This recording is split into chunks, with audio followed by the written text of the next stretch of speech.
I'm going to ask them, hi, how are you? Good to see you. Have a seat, have a seat. And we're just going to talk a little bit about, we know about the camp, and we know about the courage it takes to go to camp. There are plenty of families who don't even want their kids to go in the first place. You went, you had some experience there that made you say, I want to take this forward. What is it like to be a grown-up Sikh?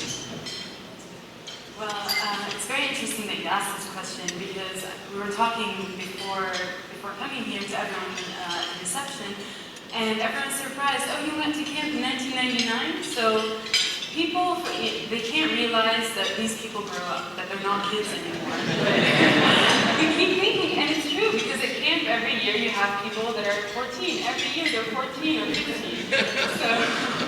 But the ones that were 14 8 years ago are right here, and I don't know if you think we're kids anymore, but you also have people that are 29, 30, so you go to Palestine and Israel and the other regions, and you see that they're professionals, they have careers, they're playing very important roles in their communities, and I can give you a lot of examples of scenes that you may know. Did this change your life? Did this change my life? Well, I'll let you guys judge.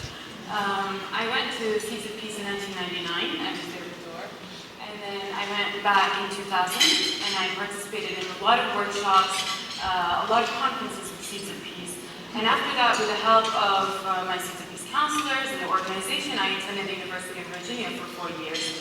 And then also after that, with the help of Seeds of Peace, I had an internship with Raya at the United Nations for 2 months, and then I went back to Palestine. I went back, and my first job there was with the Negotiations Affairs Department with Dr. Saeed Barakat. And I was there, I was in charge of the international relations over there. And now I'm working at an economic development project in Palestine. I'm working with the Palestinian private sector to be able to help the Palestinians get a sustainable economy. So do you think Seeds of Peace has changed my life? I'll let you be the judge. I would say so.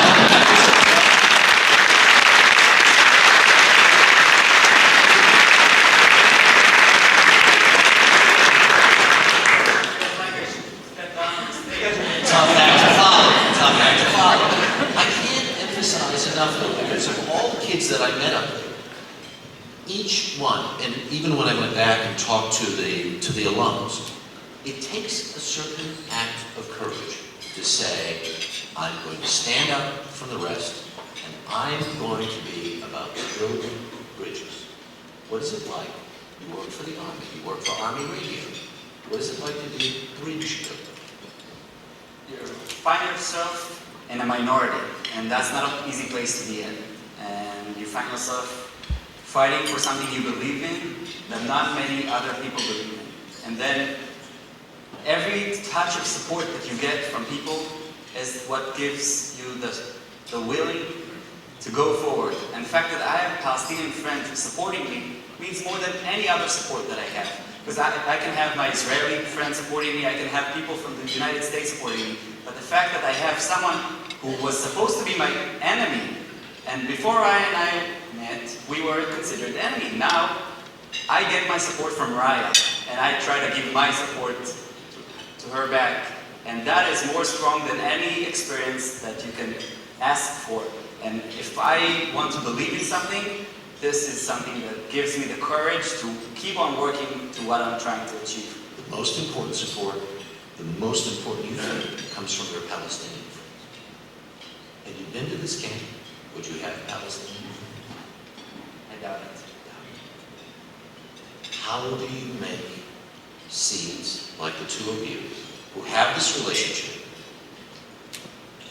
How do you get to a position in your respective countries so that one day you're in the Knesset, you're in a governing body, the two of you might be sitting across from each other to say, I know you, friend. I know you, friend. I trust you, friend. Is that possible?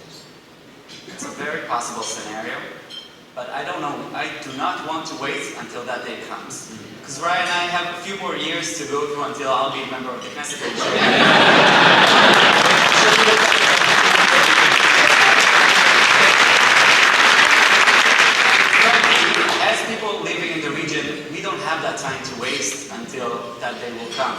that's why Raya and I are working now, these days, in the region, working as hard as we can to make that change now. And it's not just on the political level, and not just kids who came to camp. We're trying to spread around. We're working on the education field. We're working with little children and grown-ups, and I've been participating in different groups teaching Arabic lessons to Jewish people and vice versa with the Palestinians learning Hebrew to get better communications with each other.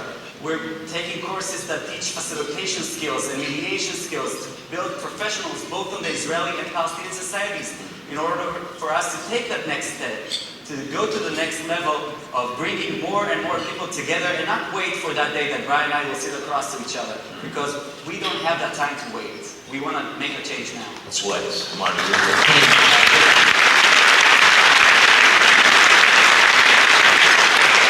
Martin Luther King Jr. called the urgency of now. Do you feel the urgency of now? I do feel the urgency of now, and not just that, also the scenario that you described, although it looks like a very great scenario. We have a Palestinian, and that's our dream. You know, we're all here because we want to see the next president a seat, and then the Israeli Prime Minister a seat, sitting across the tables from each other. But to me, that's not enough. I don't think that's a good scenario, because if we're the ones sitting there and signing peace treaties, and we don't have the backing of our people, then, you know, we're wasting our time, and we're better off, I don't know, teaching in a school, I think, because we don't want to just sit there and talk about peace when no one else wants it. And that's why it's amazing for me when I see a Palestinian seed that's now a mother of 2 children, because I know that the values of Seeds of Peace will be in the children. When I know that some people are working in Palestinian or Israeli NGOs, when I know that we have seeds spread all over the sectors, everywhere in Palestine, that's when the scenario you described would be an amazing scenario. We can't just have that if we only have political leaders. The society, the nations are not just built on political leaders. If that was the case, thank God that's not the case. But, sorry, the politicians. They're not important, believe me. But no, that's why we need people, and you will see in a video later, that we have people in the media, people in working at the United Nations, working in economics, parents, teachers, and that's all necessary. And we need to push that Seeds of Peace becomes very diverse. So peace is infiltrating the very cultures that both of you have come from. President Bush is over there now. They've made a significant effort to try to bring some, at least negotiation. Please, just a little respect. To bring negotiations to some sort of progress. Do you believe peace is possible? Now or in the future? I think peace is possible. Just if you look at the 2 of us, we're very close friends, and if I need anything, I don't hesitate to talk to George or my other Israeli peace friends. And if you go to Palestine, if you go to the region, and you talk to any Palestinian, even the ones that are not members of Seeds of Peace, they tell you that we do need to have peace with the other side. So it's not just if you look at Seeds of Peace. Of course, Seeds of Peace helps that. And if we don't have a program like Seeds of Peace, I think it'll take longer to achieve peace. It is possible, and it will come, because that's the only way we're going to live together. And that is, Palestine is not going to go away, Israel is not going to go away. So you have to have peace. The question is when, and this is why when you ask me the question, I ask you now or later, because the question is when. If we continue to have seeds that are infiltrating and affecting all societies, then peace will be very soon. Thank you both for your courage, and come back and see us again, and we'll see how your seeds continue to grow and grow. Please, a hand.